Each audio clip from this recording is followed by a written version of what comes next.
नमस्कार दोस्तों, आपका हमारे YouTube चैनल पर स्वागत। आज अपन पढ़ेंगे उज्जैन महाकाल के बारे में, जो हमारे देश में प्रसिद्ध मंदिर और धार्मिक स्थल में महत्वपूर्ण माना जाता है। उज्जैन महाकाल को तीर्थ नगरी के नाम से भी जाना जाता है। ये कहाँ स्थित है, इसका निर्माण कब हुआ था, इसकी विशेषता क्या है, इसकी कहानी क्या है, यहाँ पे कौन सा प्रसाद चढ़ता है, कौन सी मिठाई प्रसिद्ध है और कौन सी नदी के किनारे पे बसा हुआ है, इसके बारे में आज अपन पढ़ेंगे। उज्जैन महाकाल स्थित है। श्री महाकालेश्वर मंदिर जिला उज्जैन मध्य प्रदेश शासन भारत में स्थित है, जो शिप्रा नदी के किनारे पर बसा है। उज्जैन महाकाल मंदिर का निर्माण पौराणिक कथाओं के अनुसार महाकाल मंदिर की स्थापना द्वापर युग से पहले की गई थी। जब भगवान श्री कृष्ण उज्जैन में शिक्षा प्राप्त करने आए तो उन्होंने महाकाल स्त्रोत का गान किया था। गोस्वामी तुलसीदास ने भी महाकाल मंदिर का उल्लेख किया है। 6ठी शताब्दी में बुद्धकालीन राजा चंद्रप्रगोत के समय महाकाल उत्सव हुआ था। उज्जैन महाकाल की विशेषता। उज्जैन स्थित महाकाल मंदिर का पौराणिक महत्व भी है। इस मंदिर को लेकर ऐसी मान्यता है कि भगवान शिव ने यहाँ दूसर नामक राक्षस का वध कर अपने भक्तों की रक्षा की थी, जिसके बाद भक्तों के निवेदन के बाद भोले बाबा यहाँ विराजमान हुए थे। ये मंदिर भगवान शिव के 12 ज्योतिर्लिंगों में से तीसरा ज्योतिर्लिंग है। उज्जैन महाकाल की कहानी। एक बार पड़ोसी राज्य के राजा रिपुदमन ने चंद्रसेन के महल पर आक्रमण कर दिया।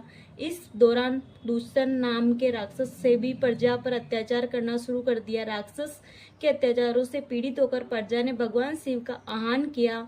तब उनकी भक्ति से प्रसन्न होकर भगवान शिव धरती पर आकर महाकाल के रूप में प्रकट हुए और राक्षस का वध किया। उज्जैन महाकाल कब जाना चाहिए? उज्जैन घूमने का सबसे अच्छा समय। उज्जैन में गर्मी बहुत तेज होती है। यहाँ गर्मी में भारी गर्मी पड़ती है और सर्दियों में तेज सर्दी पड़ती है। इसलिए उज्जैन की यात्रा का सबसे अच्छा समय मार्च से अप्रैल और अक्टूबर से नवंबर के महीनों में होता है। इस समय मौसम अनुकूल होता है। उज्जैन महाकाल की आरती में पहने जाने वाले कपड़े। इस आरती को देखने के लिए पुरुषों को केवल धोती पहननी पड़ती है, वहीं महिलाओं को आरती के दौरान सिर पर घूंघट रखना पड़ता है। ऐसा माना जाता है कि उस समय भगवान शिव निराकार रूप में होते हैं और महिलाओं को भगवान के इस रूप के दर्शन करने की अनुमति नहीं होती है। उज्जैन में खाने में मशहूर है दाल बाफला। उज्जैन का प्रसिद्ध भोजन है। बाफला एक लोकप्रिय व्यंजन है। उज्जैन के पास 3 ज्योतिर्लिंग।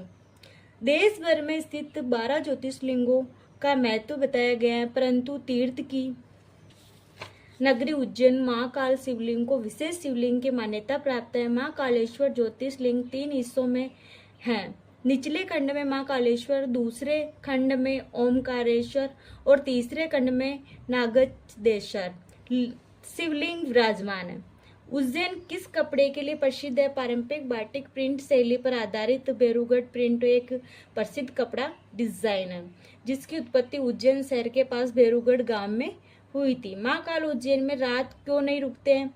उज्जैन में रात में किसी और राजा का रुकना मना है। कहा जाता है कि यहाँ कोई भी राजा, मंत्री या नेता रात को रुक नहीं सकते।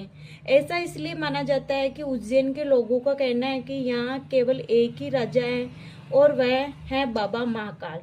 उज्जैन महाकाल का प्रसाद। महाकाल का प्रसाद शुद्ध घी के बेसन के लड्डू है और उज्जैन की फेमस मिठाई गुलाब जामुन है। तो दोस्तों, आप हमारे चैनल को लाइक करें, सब्सक्राइब करें। जय हिंद।